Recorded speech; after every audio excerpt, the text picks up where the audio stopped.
जालन्यात जनआक्रोश मोर्चाला सुरुवात झालेली आहे. आपल्यासोबत मराठा आंदोलक मनोज जरांगे पाटील तब्येत खराब आहे, मोर्चामध्ये सहभागी झाले, कमरावर हात देऊन चालताय. बीडचा मोर्चा होता त्या दिवशी पण असेच हाल होते, कंबर बांधलेलं होतं. तर पैठणला पण काल खूप त्रास झाला मला, पैठणला पण खूप त्रास झाला. पण शेवटी माझ्या गरिबाच्या लेकराला न्याय देण्याचं काम झालं पाहिजे म्हणून आपण बी मी पण समाज म्हणून आलोय.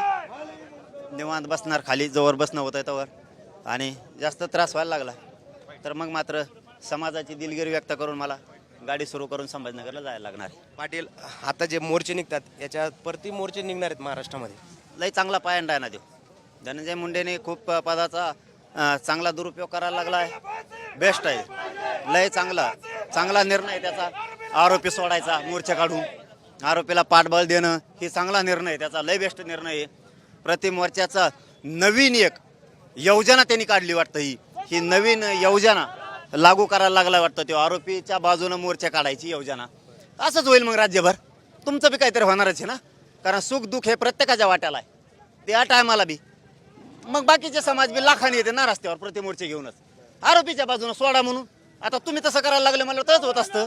हो, तुम्हाला मंत्र्याला बोललेलं लागतं, मंत्र्याला नाही बोलायचं, कुणाला बोलायचं, त्यात जातीचं काय संबंध आहे? मग आता आम्ही ती पायंडा पाडायचा का?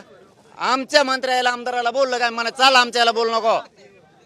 मंत्र्यालाच बोलत असते, तुला फिरून नाही देणार म्हणत असते.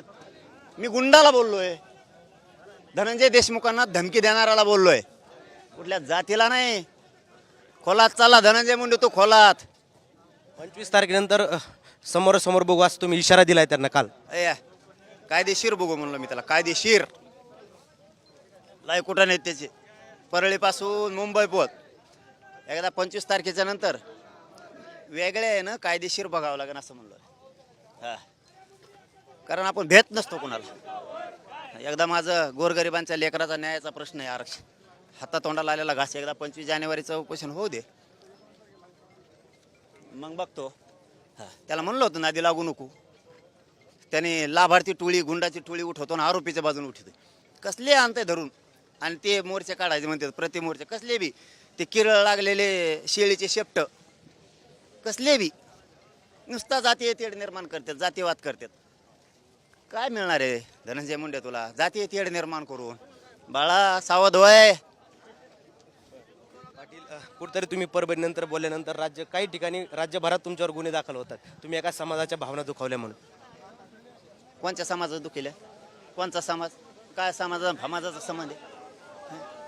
धनंजय देशमुखला धमकी दिली, गुंडाला बोलायचं नाही, मोकळे कापून द्यायचे काय लोक? बोलायचं नाही गुंडाला, कापू द्यायचे.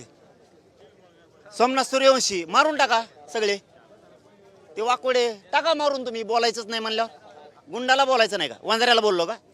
धनगराला, दलित मुस्लिमाला, मायक्रो ओबीसीला, नेत्याला सोडित नाही, सोडणार बी नाही. नेते कोणाचेच नाही. जातीला कोणच्या बोललो? कोणत्या जातीला बोललो? कोणाला शिकतो? धनंजय मुंडे स्वतःचा पाप झाकायसाठी ओबीसी करतो. एवढे येडेत का ओबीसी? पाप तू करणार आणि पांघरून त्यांचं घेतो का आता? कोणचा पायंडा पाडतोच बाळ? कोणचा जातीवाद केला? गुंडाला बोलणार, संतोष भैयाच्या न्यायासाठी 1000 वेळेस बोलणार. किती गुन्हे दाखल कर, मागं सरकत नाही. गरिबाच्या मराठ्यांच्या न्यायासाठी, आरक्षणाच्या लढणार न्यायासाठी मी. कर, तुला काय जातीवाद करायचं? ती मराठी कधी जातीवाद करत नाहीत आणि करणार बी नाहीत. पाटील, जनआक्रोश मोर्चा निघतात आणि या मोर्चामधनं मराठा समाज म्हणा किंवा जे नेते ते धनंजय मुंडेंचा राजीनामा घ्यावाची मागणी करतात. पण अजित पवार काल धनंजय मुंडे यांचा राजीनामा घेणार नाही असं, म्हणजे घेणार नसल्यासारखं बोलले. घेण्याची शक्यता कमी आहे. 50 घे, काय होत नाही, काय होत नाही. मॅटर दबू देत नाही. तू किती होय काय होय, मॅटर दबू देत नाही. काही होय, तुला काय व्हायचं तर होय. पण चुकीचा पायंडा पाडायला लागलाय हे तुझ्यासाठी घातक. एवढं ध्यानात ठेव. जातीवाद आणि जातीय तेढ निर्माण करायचं धनंजय मुंडे बंद कर. पाटील, शेवटचा प्रश्न. संतोष देशमुख यांच्या हत्येला 1 महिना उलटून गेला आहे, मात्र एवढ्या तपास यंत्रणा काम करताय, एक आरोपी सापडत नाही. असं पदराच्या आडून लपला असं येईल, कुठं जात येईन, कुठं जात नाही, सुटत नाही. मुख्यमंत्र्यांनी सांगितलं ना कुटुंबाला, एकही आरोपी सोडणार नाही. दुसरं सगळ्याला फासावर लटकी दो. तिसरं सगळा नायनाट करतो गुंडाच्या टोळीचा असं म्हणलेत. जर का रे बाबा याच्यातला आरोपी सुटला, मुख्यमंत्री साहेब मी आहे तुम्ही आहे. हे होते मराठा आंदोलक मनोज जरांगे पाटील आणि हे जालन्यातल्या जन आक्रोश मोर्चामध्ये सहभागी झालेले आहेत. खरं तर यातला एकही आरोपी सुटला तर गाठ माझ्याची आहे असा इशारा देखील मनोज जरांगे पाटील यांनी यावेळी दिलाय. मोहम्मद इरफानसह अक्षय शिंदे, साम टीव्ही न्यूज, जालना. देश विदेशातील प्रत्येक घडामोडींचे लाईव्ह अपडेट मिळवण्यासाठी आता साम टीव्हीच्या सर्व सोशल मीडिया प्लॅटफॉर्मला लाईक, फॉलो आणि सबस्क्राईब करा. तसंच सर्व नोटिफिकेशनसाठी बेल आयकॉन प्रेस करायला विसरू नका.